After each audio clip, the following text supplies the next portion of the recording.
Henry Ford foi um empresário que revolucionou a indústria automotiva com a criação do primeiro carro movido a gasolina. Também foi o criador do sistema de linha de produção em massa.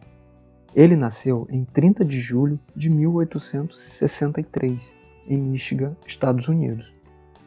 Ford teve uma infância difícil e mal teve a chance de ir à escola, pois tinha que ajudar seu pai a trabalhar na fazenda e a enfrentar a fome que dominava o país. No seu aniversário de 13 anos, ele ganhou um relógio que rapidamente desmontou e remontou, demonstrando suas habilidades como mecânico. Aos 16 anos, insatisfeito com a vida de trabalho árduo na fazenda, Ford decidiu sair de casa e andou 14,5 quilômetros até Detroit. Lá ele arrumou um emprego como mecânico numa empresa que fabricava barcos de ferro. Daí em diante, ele aprendeu muitas coisas, como operar e reparar motores a vapor. Também aprendeu sobre contabilidade. Depois de 3 anos em Detroit, Ford resolveu voltar para casa.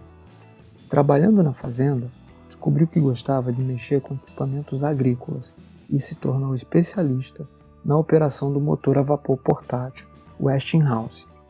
Ficou tão bom nisso que foi contratado pela empresa para consertar seus motores a vapor. Em 11 de abril de 1888, Henry Ford se casou com Clara Bryant, com quem teve um filho, Edsel. Em 1890, Ford foi contratado como engenheiro na Edison Illuminating Company.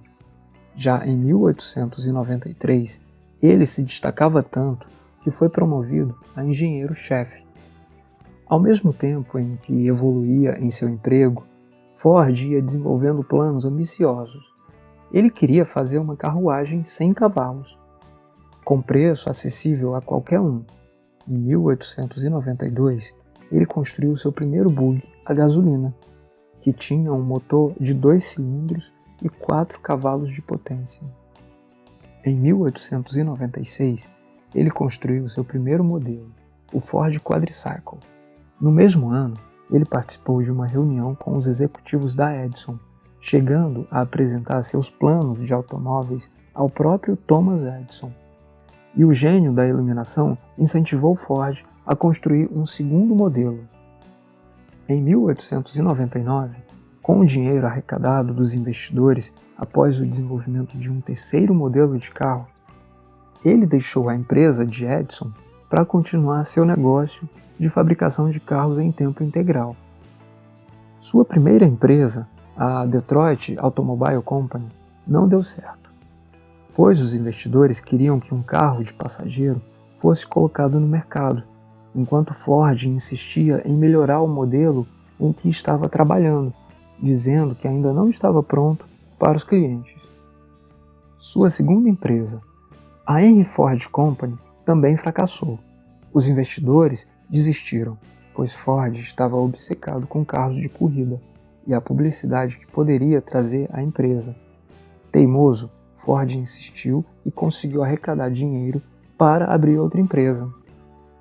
Em 1903, ele finalmente abriu a Ford Motor Company e lançou o modelo A, um carro vermelho que não tinha teto, portas nem para-brisas. Apenas em outubro de 1908, a Ford apresentou o primeiro carro acessível para a maioria dos americanos, o famoso modelo T, que custava na época $825. Por ser simples de dirigir e barato de consertar, já no primeiro ano, a Ford vendeu mais de 10 mil unidades do modelo T. A demanda era tão alta que Ford teve que pensar em formas de agilizar a produção. Foi aí que ele criou várias técnicas de produção em massa que viriam a revolucionar a indústria americana. Criou a esteira de linha de montagem, peças padronizadas e intercambiáveis. Antes, os carros eram construídos individualmente por equipes qualificadas, ou seja, os trabalhadores iam até o carro. Com a produção em massa, o carro ia até os trabalhadores, o que reduziu significativamente o tempo e o custo para produzir um automóvel. O problema da linha de montagem móvel era que um funcionário realizava uma única tarefa repetidamente. resultando numa alta rotatividade. Para manter os melhores trabalhadores leais à sua empresa, em 1914, ele introduziu o salário de $5 por um dia de trabalho de 8 horas, mais que o dobro do que os trabalhadores estavam ganhando em média. À medida que os custos diminuíam, em vez de tirar proveito e aumentar o lucro da empresa, Ford diminuía cada vez mais o preço do modelo T, o que fez com que o modelo T se popularizasse ainda mais. Em 1918, logo após a Primeira Guerra Mundial, Ford passou o controle da empresa a seu filho Edsel, e logo comprou todas as ações da empresa para a família de Ford assumir o controle total e fazer o que bem entendesse. Até 1926, continuaram com o modelo T. Uma curiosidade sobre ele é que todos eram pretos, porque o preto era a cor que secava mais rápido na linha de montagem. Se alguém quisesse um carro de outra cor, ele teria que pagar mais. Ford errou em pensar apenas no custo e não percebeu o que outras empresas, como a General Motors, perceberam. Para as pessoas trocarem de carro, era preciso oferecer diversos modelos e cores. Tardiamente, em 1927, Ford e seu filho Edsel introduziram o modelo A, que chegou a ter 4 cores padrão, e foi disponibilizado em diversas versões e foi produzido até 1931. Com o passar dos anos, Henry Ford passou de visionário e generoso a intimidador e hostil. A situação ficou tão grave que em 1941, quando os funcionários fizeram greve, Clara Ford se viu obrigada a interferir. Ao ameaçar deixá-lo, ela convenceu Ford a aceitar os pedidos dos funcionários e sindicalizar a empresa.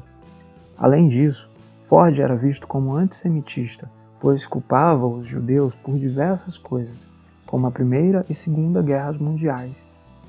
Em 1943, Edsel teve câncer e não resistiu. Com isso, Henry Ford voltou à presidência da empresa até 1945, quando passou o cargo ao seu neto, Henry Ford II. Ford morreu em 7 de abril de 1947, de uma hemorragia cerebral, aos 83 anos. A Ford hoje está entre as maiores empresas automotivas do mundo.